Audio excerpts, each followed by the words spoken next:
Hey, everybody. Welcome back to Reflected, a podcast, a, I don't know, journey of sorts, a ham radio operator's miscellany, a place to collect stories and other things, I suppose. This is episode 2, Crusty Tornadoes and Unanswered Repeaters. Let's get into it. As I'm sure you're all familiar with already, my name is Alan. I am a ham radio operator, and if you've made it to the second episode, I'm assuming you've listened to the first one. If not, no, well, no big deal. But this story is a bit of a continuance from the story I started to share in episode 1 called Let's Give This a Try. I guess, episode 1 was about, well, we're going to give this podcast thing a try and see how it goes. And in that one, I started to share a story about a tornado that I was, keeping an eye on, I guess, for Skywarn a couple years ago. And not having much success using the local amateur radio repeaters. So I had to revert to using just calling a National Weather Service with my cell phone, which is frustrating. Yeah, I mean, you always hear in amateur radio circles that when all else fails, amateur radio will be there. Well, at least in that instance, amateur radio wasn't there, but cell phones were. Now, that isn't any direct fault of amateur radio as a whole. Amateur radio certainly has its uses. In that case, the issue here was staffing. Personnel, if you will. So, let's do a bit of a brief recap, shall we? So, in amateur radio, there's a thing called Skywarn.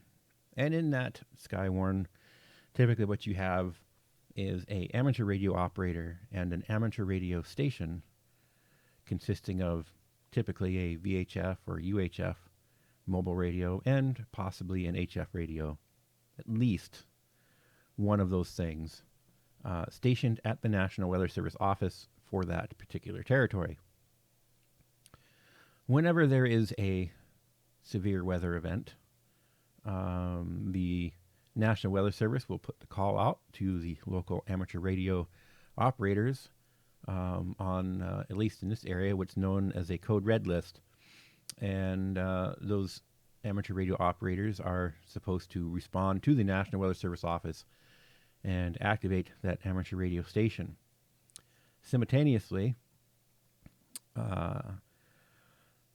fellow ham radio operators are to be going out into the field to their prescribed areas to keep an eye on weather and report ground truth back to National Weather Service.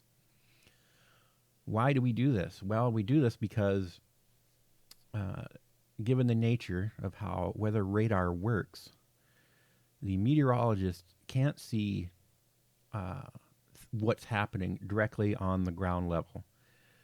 They can see upper level atmosphere, mid-level, and low-level atmosphere, but they can't see what's happening, on several hundred feet, off the ground, off the surface of the planet, we'll say.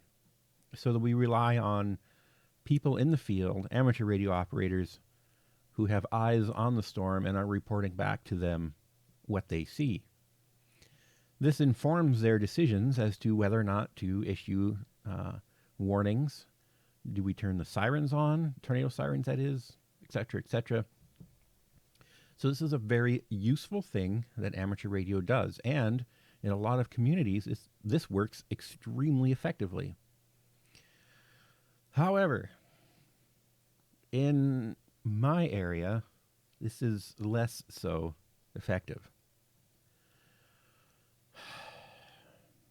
this is a sensitive subject for me, we'll say, among many. And I'm sure we'll get into those here. But suffice it to say, I am a much different person than I used to be then. Things like this would bother me back then. They really would. And they still kind of do now, but to a lesser extent.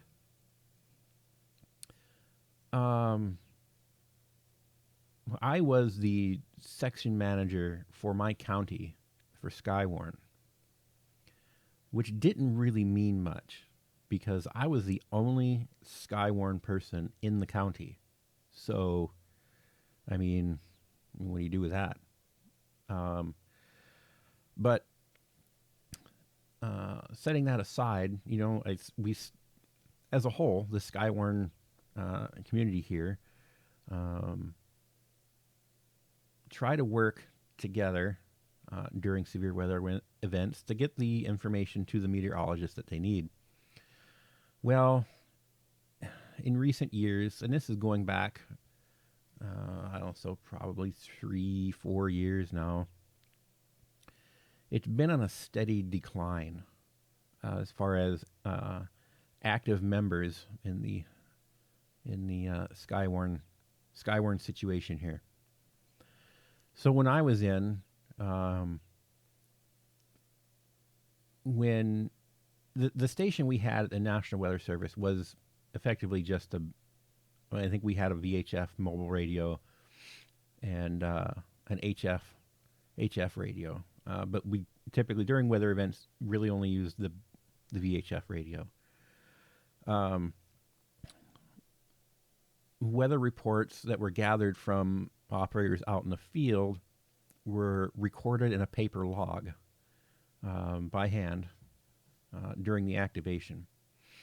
While there is free training that you can take put on by the National Weather Service office, not all operators had taken the training, and even those that had didn't seem to want to follow the guidelines, we'll say. So you would get a varying type of report that would come in. Some people would call in rain. I heard people calling in sunshine, actually. To be fair, it was a break in the rain, and they were reporting a break in the rain, but, you know, colloquially it was known as somebody called in sunshine.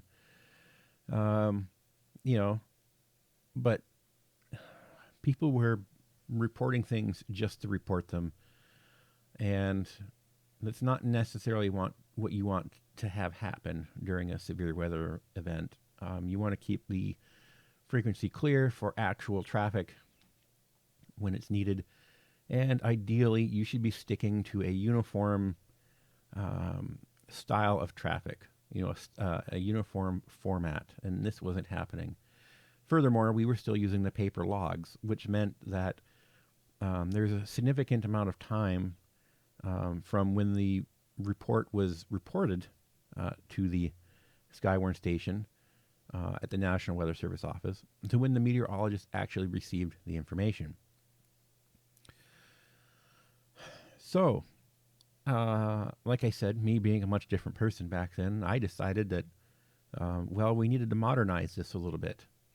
You know, we needed to incorporate modern ways of doing things in amateur radio. We need to incorporate APRS. We need to incorporate Google Maps. We need to have a bit more training on how to standardize the type of communications we're doing. We need to be a bit more professional in how we were doing it. And like I said, being a bit of a different person back then, I was pretty aggressive with this. You know, I had a vision, and I was not patient enough to deal with all the red tape that one has to go through when you deal with amateur radio clubs to get anything done. Okay.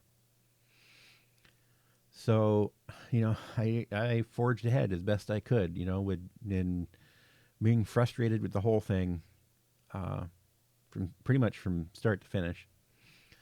I had a handful of really good hams on my side that were doing amazing things. We had put a lot of work into developing communications plans. We had developed a repeater coverage map, that was color coded and outlined what repeater had what range and what area, and that map was up at the National Weather Service office. So the operator there could tell, based on what repeater he was listening to, what area he was covering. Along with that, we were using APRS for the spotters in the field that would report their location, so we could overlay that on a Google map that we had at the National Weather Service office. So the operator there had a map with pinpoints on it, so he knew where all of these operators were and could keep track of them. We also were trying to do things like, if a particular spotter was actively tracking something, a gust front or a funnel cloud or whatever, if there was a period of, I believe our interval was 5 minutes. If there was a period of 5 minutes without any traffic from him, we would do a check-in. Excuse me. We would do a check-in just to see how he was doing, and make sure all is well. Basically it was, N0 ZFG. How's it going out there? And typically, the station would reply N0 ZF. Words are hard today. N0 ZFG 10.2. Of course, 10.2 being 10 code for everything's okay. And oh boy, we introduced 10 code. That's almost worthy of an entire episode itself, I think. But for some reason, 10 code is just verboten it's just forbidden in amateur radio, and I just don't understand why. 10 code is so much more effective than Q code. I personally can't stand Q code. I mean, yeah. Anyway, if being on a fire department, if 10 code is good enough for first responders and police departments and sheriff's offices and all of that, 10 code is good enough for them, and 10 code is good enough for amateur radio. Anyway, that's kind of beside the point. We might actually cover that in another episode, but so needless to say, we were trying to modernize the whole outfit. I mean, we even had our lanyards with our ID badges and stuff, because you actually you had to have some sort of identification to get into the National Weather Service office anyway. So, we had the nice orange Skywarn lanyards and the badges and stuff like that. But, so we had all this documentation. We had all these plans in place and prepared. And I had put on a presentation at our local PSAP. And so for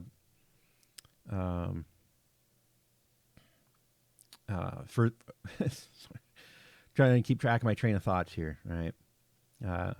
PSAP is Public Safety Answering Point.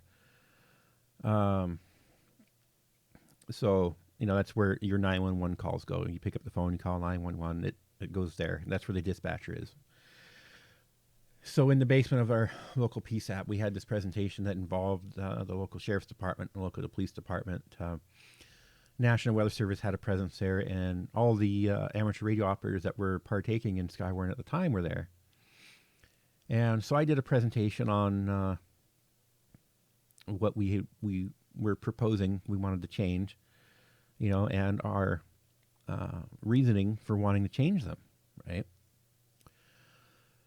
And I thought it was a fantastic presentation. I mean, I had visual aids, we did the PowerPoint, I had some video clips and whatever else, how effective these new things could be, and how it streamlined everything. We really eliminated the confusion of communication that can happen when people are using non-standard terminology, when people are reporting things that are unnecessary, when people are exaggerating conditions.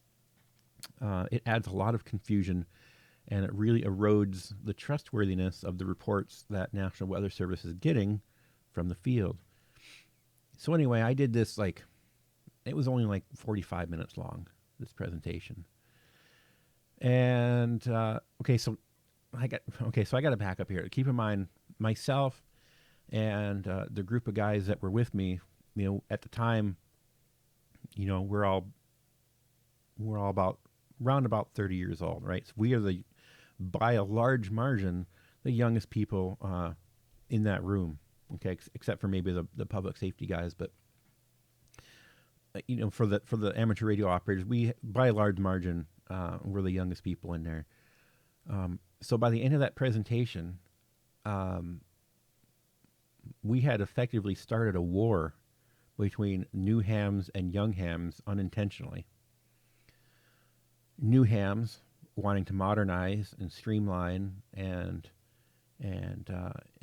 in our viewpoint, improve the operation. We're now against the more senior amateur radio operators who wanted to use the tried and true methods. This is the way we've always done it. We never have any issues with this. We've done it for the past 50 years. It's worked fine for us. We don't want to change. And I'm sure this scenario has played out many, many times in many, many other amateur radio clubs across the planet, right? And I'm sure it's not just limited to amateur radio. But it seems like in amateur radio, at least in this area, it's a bit, shall we say, sensitive, I guess? Sensitive seems to be about the best way I could describe this. Oh boy, like I said, we unintentionally started a war, right? So now we had none of the, I shouldn't say none, there was, I think, one, maybe two that stuck around. But for the most part, the vast majority of the more senior amateur radio operators ceased to participate in Skywarn. And this was just, like I said, I was a much different person then. So I took things personally. I reacted in ways I probably shouldn't have, some of the things I'm not proud of.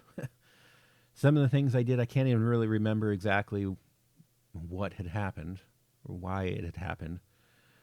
But, some friendships were broken and et cetera, et cetera. So the Skywarn system in this area was never really the same after that. It wasn't soon after that, as a matter of fact, I left the Skywarn thing. In fact, I had left amateur radio altogether at that point. I had convinced myself that amateur radio was just full of people who were stuck in the past and didn't want to embrace change in the slightest. Well, that's obviously not true, right? There's a lot of people in amateur radio now that are fully embracing the future. Look at all the digital modes we have now. And,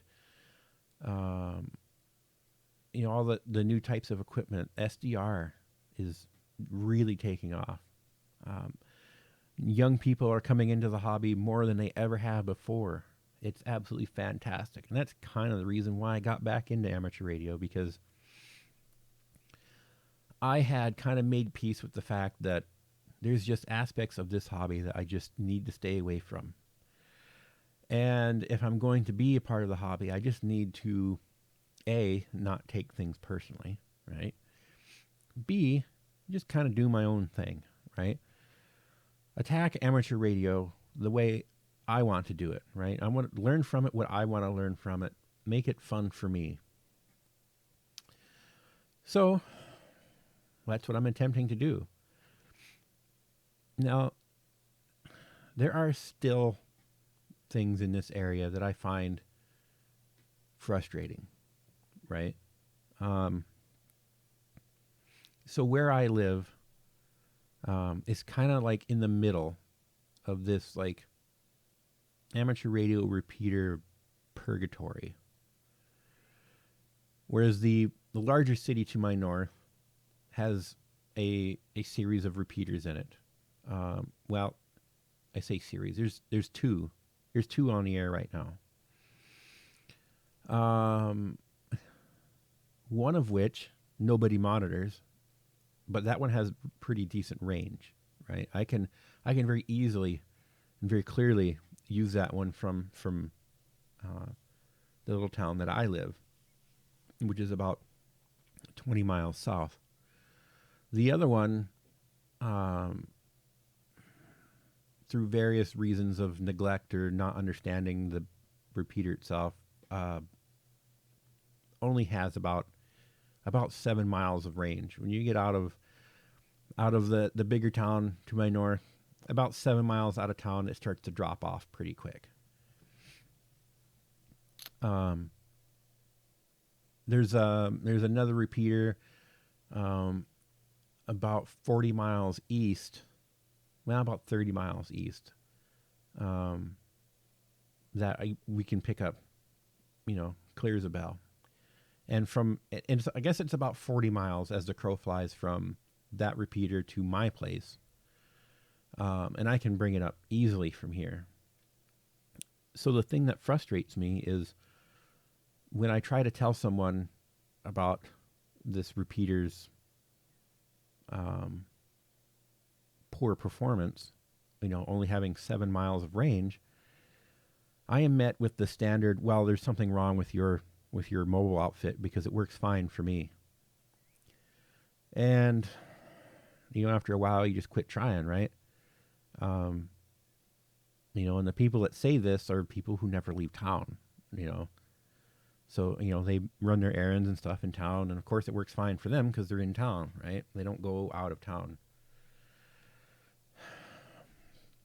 So, and then to the south of me, there's another little town with the same issue. I get about 7 miles of range. So I'm right in between those two. So I really only have two repeaters, amateur radio repeaters, that I don't run, that I can access. One of which isn't monitored. The other one is rarely monitored. So not super effective.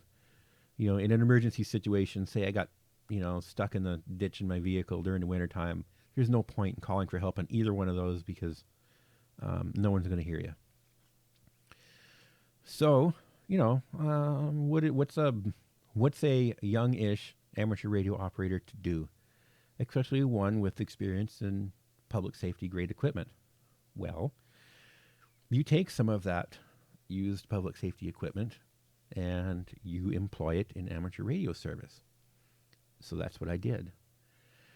So I put on the air my own P25 / analog. We can do both in simulcast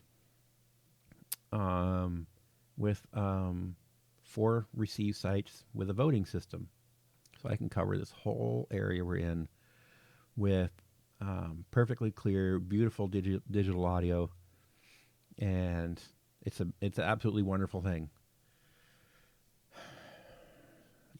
Unfortunately, there aren't that many people that use it because it's digital. It's P20.